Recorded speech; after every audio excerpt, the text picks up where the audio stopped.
Ciencias. Física. ¿Las cargas cargan cuerpos?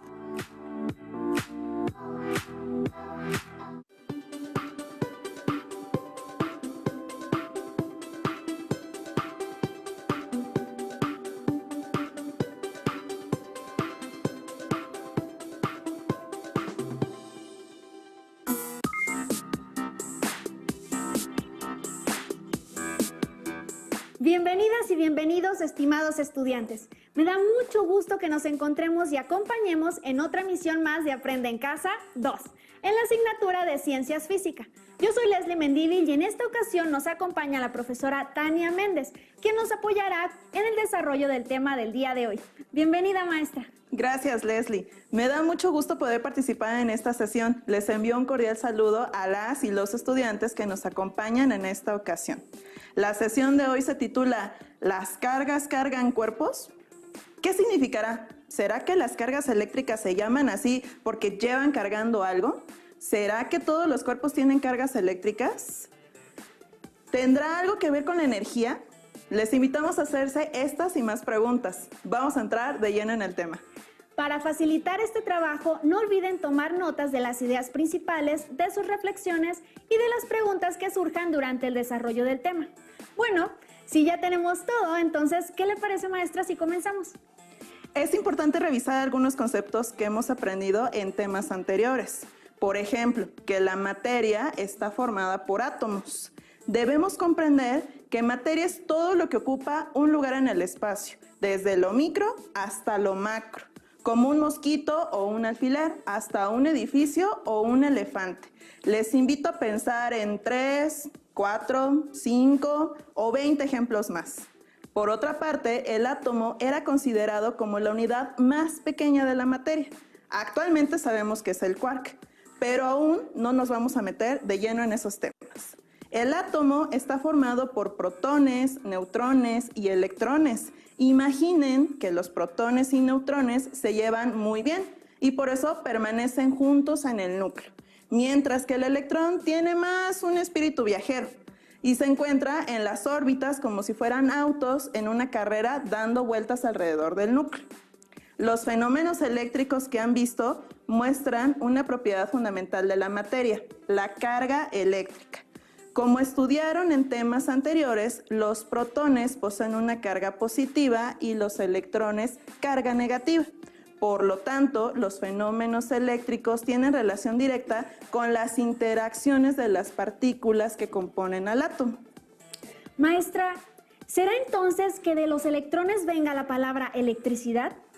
Como revisábamos que se trata de ganar y ceder electrones, pero aún quiero saber qué significa eso de electrizado. Efectivamente, la electricidad es el conjunto de fenómenos físicos relacionados con la presencia y flujo de cargas eléctricas. Algunos de esos fenómenos son, por ejemplo, los rayos, la electricidad estática, entre otros ejemplos. El conocimiento de la electricidad es muy antiguo. Se sabe que Tales de Mileto en el siglo VI antes de nuestra era observó que al frotar un trozo de ámbar con un paño de lana o de piel, este atraía materiales ligeros como pelusa, plumas de ave y cabellos. La palabra electricidad se originó en la antigua Grecia. La palabra proviene del vocablo electrón. Este significa ámbar, que es la resina fosilizada de un árbol. Entonces, ¿cómo se forman los rayos? ¿Tiene que ver con la electricidad estática? ¿Qué te parece si vemos el siguiente video para entrar de lleno con algunos experimentos y así entender mejor el tema? En todas las épocas y lugares del mundo, los seres humanos nos hemos impresionado con los fenómenos eléctricos, como los rayos, las auroras boreales o las chispas que desprenden las telas de fibras sintéticas al frotarlas. Veamos otro fenómeno eléctrico. Si acercamos un peine de plástico a objetos pequeños, podemos observar que nada pasa. Ahora, si frotamos el mismo peine con nuestro cabello y lo volvemos a acercar a los objetos, ¿notas cómo el peine ejerce una fuerza sobre ellos sin necesidad de tocarlos? Esto se debe a que el peine se ha electrizado o cargado eléctricamente mediante el frotamiento. Recordemos que los cuerpos están formados por átomos, en cuyo núcleo hay protones con carga positiva y neutrones sin carga, mientras que en sus órbitas están los electrones con carga negativa. Por lo tanto, la carga eléctrica es una propiedad física que poseen todos los cuerpos. Cabe resaltar que aunque la mayoría tiene el mismo número de electrones y protones, es decir, son neutros, se electrizan al ganar o perder electrones o protones. Regresemos al experimento con el peine. Antes de tener contacto, el cabello y el peine están eléctricamente neutros. Al frotarlos, el cabello cede electrones al peine y este queda con más electrones que protones, por lo que su carga neta es negativa, mientras que el cabello queda con más protones, es decir, con carga neta positiva. Debemos considerar que para que dos cuerpos se atraigan, es necesario que cada uno de ellos tenga una carga eléctrica de diferente signo, pues si la carga es igual en ambos, se rechazan. Asimismo, que las fuerzas de atracción y repulsión actúan en el campo eléctrico, es decir, en el espacio que rodea a las cargas. Cabe resaltar que los objetos también se pueden electrizar sin contacto directo mediante la inducción que distribuye su carga. Por ejemplo, al acercar el peine a los papelitos, lo cual hace que los papelitos se adhieran al peine. Otro ejemplo se presenta en las nubes.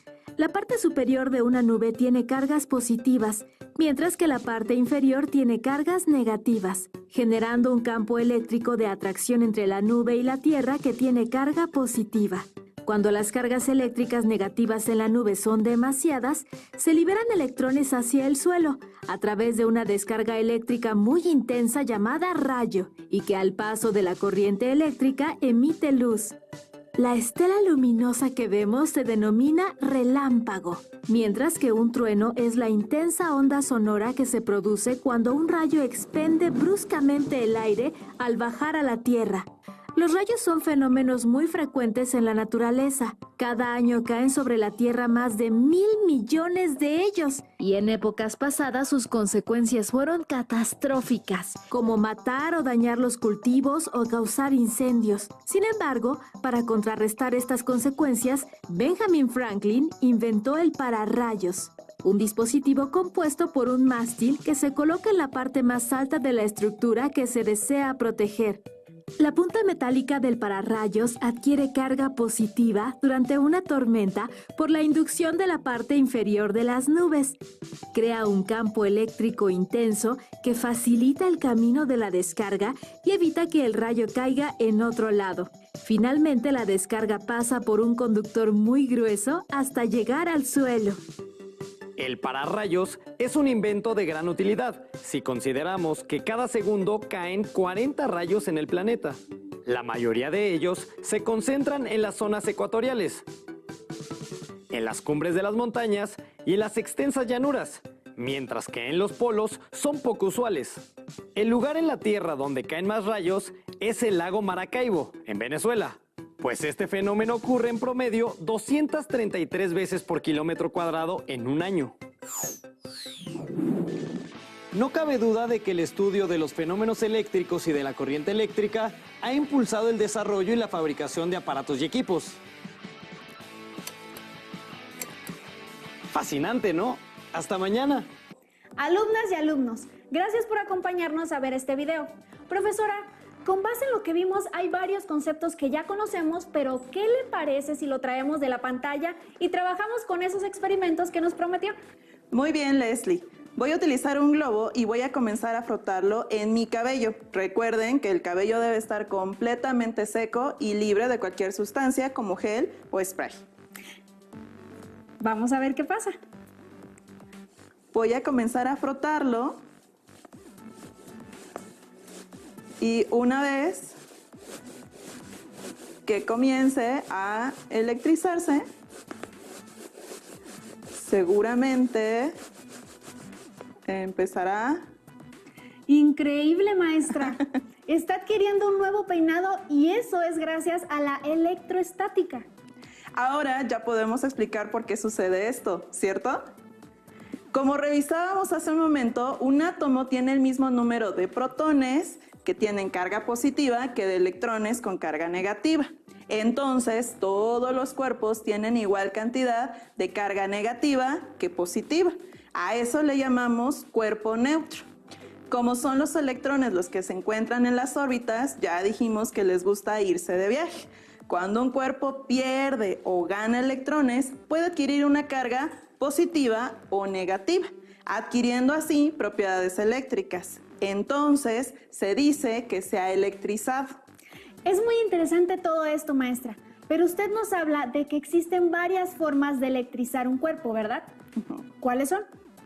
Ha llegado el momento de poner en movimiento nuestros conocimientos. Vamos a la práctica, donde hablaremos de estas formas de electrizar un cuerpo, que son por fricción, por contacto y por inducción. Manos a la ciencia, maestra. ¿Qué necesitamos? Serán algunos materiales sencillos que tienen a la mano o que puedan improvisar para experimentar con ellos. Bueno, entonces supongo que iniciaremos con la primera forma de electrizar un cuerpo que usted mencionó, y es por fricción. Puedo inferir que se refiere a cuando dos cuerpos están en constante rozamiento. Así es, y para demostrarlo voy a ocupar un tubo de PVC y lo voy a frotar con una franela de algodón. Necesito que pongan mucha atención mientras froto el tubo de PVC. Podemos escuchar y hasta observar cómo se generan chispas. Dos de color plata, los de color plata. Okay.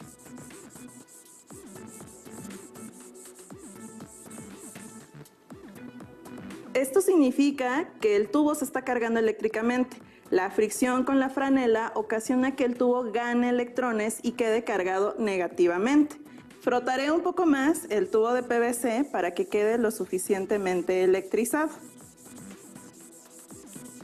Colocaré los mechones de plástico del otro lado y el tubo de PVC a un lado y veremos lo que sucede.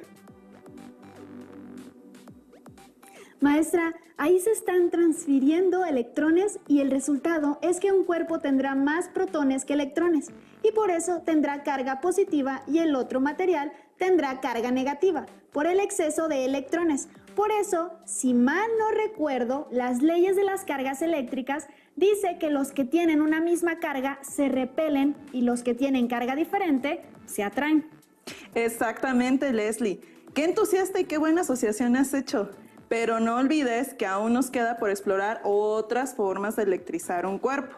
Y la que sigue es por contacto, relativamente muy sencilla. Vamos a ocupar solamente un globo y de nueva cuenta frotaremos sobre un cuerpo. Puede ser sobre mi cabello o sobre una franela de algodón. Tendremos diversos papelitos sobre la mesa y una vez que comencemos a frotar, haremos contacto o tocaremos a los papelitos y veremos lo que ocurre.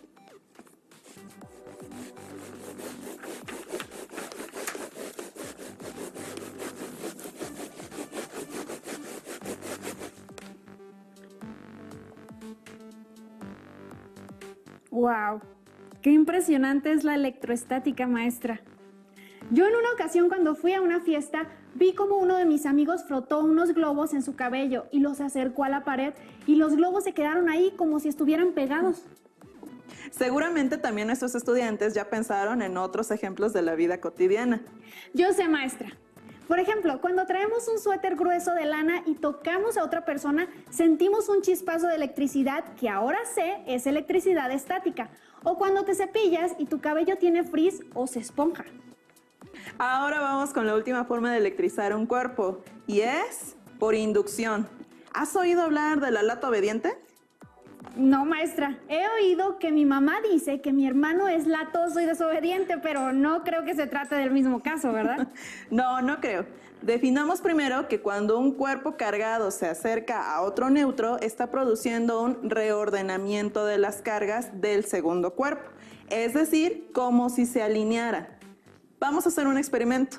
Por favor, frota el globo sobre tu cabello y saca la lata vacía que traje.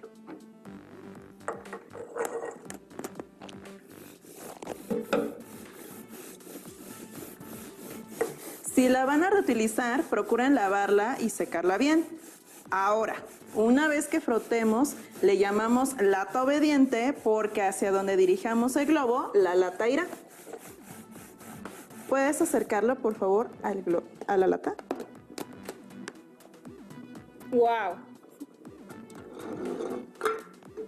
Muy bien, maestra. Pero ahora que hablamos de usar el aluminio, entiendo que también es un metal. O por ejemplo, si hablamos de electricidad y agua, ¿qué cuidados debemos tener en el uso de electricidad? Qué bueno que lo mencionas, Leslie. Como todo, debemos de tener ciertas precauciones y procurar siempre nuestra seguridad.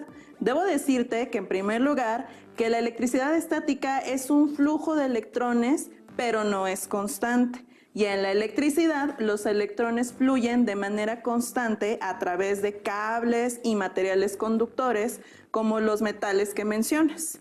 Sin embargo, cuando un cuerpo adquiere una carga eléctrica positiva o negativa, esa carga permanece hasta que pueda alejarse por medio de una corriente o descarga eléctrica, como en el caso de los rayos que vimos al inicio del tema, y eso, por supuesto, puede llegar a ser peligroso.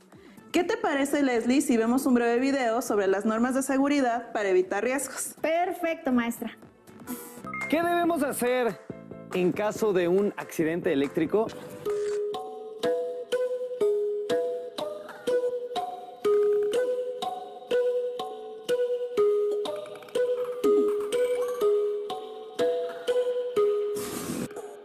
Ante un accidente eléctrico debemos llamar al servicio de emergencia 911 o bien a la Cruz Roja Mexicana. Si en el accidente hay una persona electrocutada, debemos evitar acercarnos a ella y mantenernos a una distancia de 7 u 8 metros, así como buscar interrumpir la corriente eléctrica con un material que no sea conductor de electricidad, por ejemplo, un palo de madera. Una vez que no haya riesgos, el especialista en primeros auxilios empleará un objeto no conductor para tocar a la persona accidentada y revisar su estado de conciencia, dado que un accidente de este tipo puede alterar el ritmo cardíaco o provocar un paro respiratorio. También debemos despejar el área para que el especialista en primeros auxilios brinde a la persona accidentada la reanimación cardiopulmonar o RCP. Una vez que logre reanimarla, este especialista evitará que la persona se enfríe y le colocará gasas estériles en las zonas quemadas. Y por último, la trasladará a un centro de salud. Como un dato interesante, un solo rayo tiene suficiente electricidad para abastecer al menos 200,000 hogares y su temperatura es 5 veces la temperatura de la superficie del Sol. Cuando cae sobre un ser vivo como un árbol o una persona, causa daños irreparables en los tejidos y órganos. Incluso puede causar la muerte del organismo. Maestra, hoy hemos aprendido mucho, pero tengo una duda. Además de hacer experimentos como los que nos mostró, ¿la electroestática se emplea en algún otro contexto que no sea una demostración de clase? Por supuesto, Leslie. Te voy a dar 2 ejemplos. El principio bajo el cual se rige la tecnología de impresión láser es la electroestática. Veamos el siguiente video donde explicarán un poco más sobre el funcionamiento de las impresoras láser. Para entender completamente cómo la impresión en color es técnicamente compleja, echaremos un vistazo al proceso electrofotográfico. El rodillo de carga principal o PCR gira junto al tambor OPC y le aplica una carga negativa a la superficie del tambor OPC que la prepara para el proceso de imágenes. El tambor OPC se expone a la luz láser que forma la imagen. Esta zona está cargada de forma más positiva que en las áreas no expuestas al láser. El tóner es agitado en la tolva. El rodillo de alimentación recoge el tóner, moviéndolo a la superficie del rodillo revelador. Luego la cuchilla dosificadora lo nivela a la altura precisa.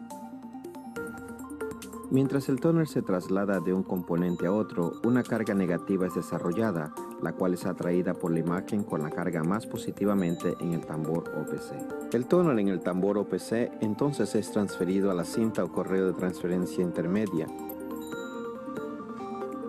Este proceso ocurre dentro de los 4 cartuchos de color en todas las impresoras láser.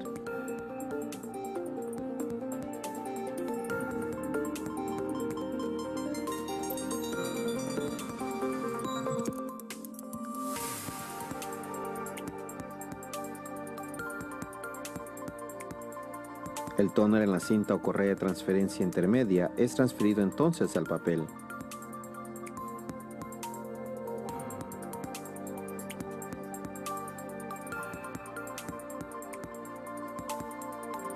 El papel con el tóner luego pasa a través del dispositivo de fusión en el que se funde y se fusiona con el papel.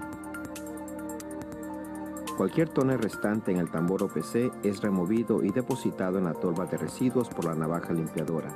La imagen latente sobre la superficie del tambor OPC es borrado por el PCR. Cualquier exceso de tóner no transferido al tambor OPC es removido de la superficie del rodillo revelador por el rodillo alimentador y devuelto a la tolva de tóner. Como acabamos de ver, las impresoras láser son una versión mucho más sofisticada del experimento que te mostré con el tubo de PVC y los papelitos, donde en lugar de un tubo de PVC tenemos un rodillo que al cargarse eléctricamente hace que se adhiera la tinta de la impresora. Otro ejemplo de una aplicación de la electrostática es el método conocido como pintura electroestática. A diferencia de las pinturas tradicionales líquidas, evita que se formen burbujas en la superficie y escurrimientos, ofreciendo un acabado más uniforme. Las características y ventajas de la pintura electrostática son muchas, tanto para el fabricante como para el usuario final, ya que reduce costos de producción y ahorra en insumos, ya que por sus características las pinturas en polvo son 100% reutilizables y no se desperdician. La aplicación es más fácil, limpia y ecológica. Y por si fuera poco, incluyen una muy amplia gama de colores y acabados. En cuanto al usuario final, obtiene un producto con un acabado durable y estético. Para su aplicación es necesario utilizar una máquina de pintura en polvo y un horno de curado. Es un proceso que no emite ningún tipo de solvente que dañe el medio ambiente, siendo esta una de las numerosas razones por las que es un tipo de pintura cada vez más utilizado. Para la recuperación de pintura se utiliza una cabina de pintura, la cual tiene integrado un módulo donde se captura la pintura que no se adhiere con el fin de recuperarla y volverla a utilizar. Es llamada pintura electrostática por la manera en que se adhiere a las piezas, y para que esto suceda es necesario utilizar una máquina de pintura en polvo, un equipo especializado en el que la pintura se mezcla con el aire cargándola eléctricamente. Las partículas cargadas eléctricamente se adhieren a la superficie a ser pintada, que está a tierra. El resultado es un revestimiento uniforme, de alta calidad, adherido a la superficie, atractivo, de una gran calidad y durable. Una vez adheridas a la superficie, para que las partículas se fijen a ella, se someten a un proceso de calentado en un horno de curado, en el que se transforman en un revestimiento continuo. Lo anterior se debe a que en el momento en el que los pigmentos se funden por efectos del calor, las resinas y minerales reaccionan formando una película duradera y uniforme sobre la superficie en la que se ha aplicado la pintura. La pintura en polvo puede ser utilizada para diversas aplicaciones, como pintado de bicicletas, electrodomésticos, estanterías, muebles metálicos, piezas metalúrgicas, herramientas, tuberías, artesanías, exhibidores comerciales, envases y artículos decorativos. A manera de resumen, recapitulemos lo que aprendimos hoy. La materia eléctricamente neutra tiene igual cantidad de carga positiva que negativa. Sin embargo, puede perder o ganar electrones y adquirir una carga positiva o negativa. Cuando un cuerpo adquiere propiedades eléctricas como resultado de este proceso, se dice que se ha electrizado. Las formas de electrizar un cuerpo son por fricción, consiste en frotar un cuerpo con otro y uno de ellos cede cargas y el otro las gana. Por contacto, si un cuerpo electrizado se pone en contacto con un cuerpo neutro, se transfiere carga a este último. Por inducción, cuando un cuerpo cargado se acerca a otro neutro, produciendo un reordenamiento de las cargas del segundo. La información llega a ser conocimiento, maestra. Ahora que ya sé qué es la electroestática y algunas medidas de seguridad, las llevaré a cabo. Les invitamos a ustedes que lo lleven a cabo en casa. siempre con la supervisión de un adulto. Así es, Leslie. Ya para terminar, les invitamos a que se reúnan con su familia y entre todos lleven a cabo estos sencillos experimentos y registren sus resultados. También pueden pedirles que les ayuden a investigar más acerca del tema. Maestra Tania, le agradezco muchísimo su intervención en esta sesión. A nuestros estimadas y estimados estudiantes, les invito a encontrarnos en la próxima sesión. ¡Hasta pronto! Si tienes dudas o necesitas